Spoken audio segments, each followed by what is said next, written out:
се върна! Не умрял! И не дай да пусна наистина. Дано съседите ми да оценяват това, че викаме Биг Чънгас тук. Ти призвавам големия тунгус. Да Биг Чънга, чънга. Това ще е интересно. Имаме драма в България. Мале! Нали това искат всички? Нали за това изобщо съществуваме? Да гледаме драма. Да! Ами иначе защо сме живи? За драмата, гайс! Имаме драма в България, имаме биф! Нека сложим очилата за драма. Вирго срещу Тита. Мале!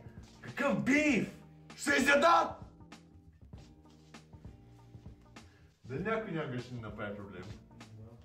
Без ме заболя гръбта, вече някакъв ще. Та, Вирго срещу Тита. Вчера Вирго качи на сторието си ето този клип, който аз, преди той случайно, ако реши да го свали нещо, ако се обърнат нещата, аз бързо го свалих. Аз съм Mr. Fast Fingers. Така че, ето какво качи Вирго на сторието си. Ми маха коментарите постоянно на постовите и аз си казвам, че е траш и не го казвам с лошо, аз го казвам, защото да се промени музиката малко, да стане нещо по-интересно, не да е някакво, да са и писани текстовете и да звучи супер смешно. Тя излага момичето, аз си го казвам за добро. Не маха коментарите и човек, поне го казвам в не в лицето, защото не е наживо, ама поне такова, реал, не говоря зад гърба, наистина нема кеф, звучи супер траш тази песен. Спайси. После Тита реши да му пише. Решиха да си пишат. И стана това. И това.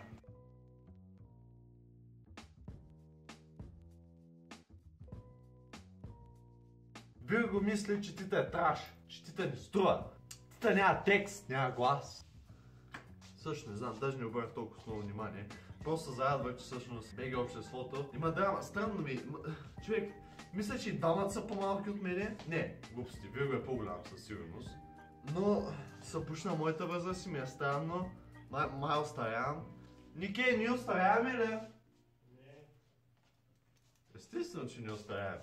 Обаче се стоплих много. Тъй като цяло, понеже не следвам Тита и не знам дали тя отговорила, може би трябваше да я погледна профила преди да направя този ресърч и сигурно ще го направя, защото нали трябва да съм подготвен. Та ако е отговорила, сега ще го има. Ако не е отговорила, ще ме гледате как танцувам за 3 секунди.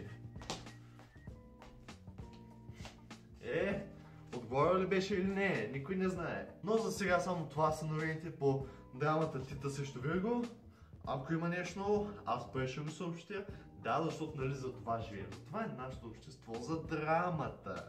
Но къде е драмата? Ние двамата. И къде е драмата? Ние двамата. А в средата тя умна и красива. Преди да продължа с другите теми, две думи за мен, защото все пак аз съм звездата на това предаване, да. Вчера беше един от най-забавните стримове, които съм правил стример в YouTube.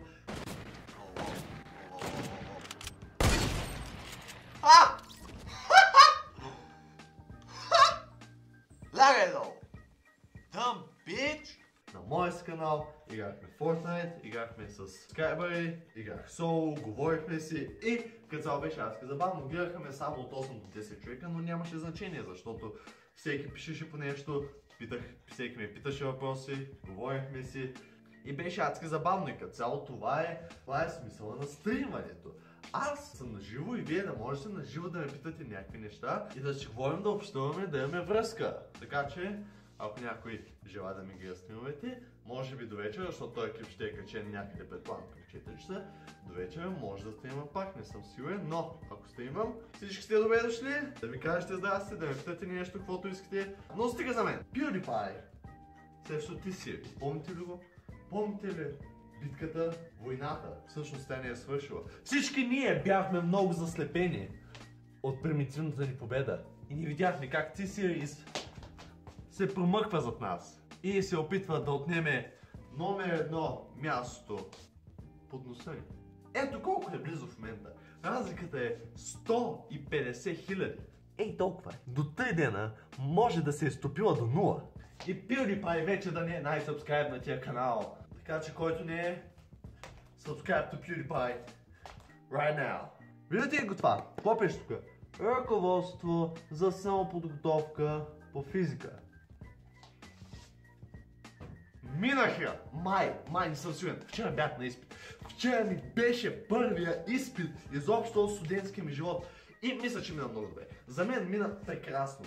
На 19 от 20 задачи аз стигнах до някакво решение, до някакъв отговор и според мен изглеждаше логичен и верен. Дали е така, не знам. Но аз стигна този отговор, аз стигна това решение. Мисля, че е вярно. Надявам се да съм го взел. Би трябвало да съм го взел. Почти на 100% съм сигурен. Но все пак да не бързаме, защото винаги може да се объркат нещата. Ей!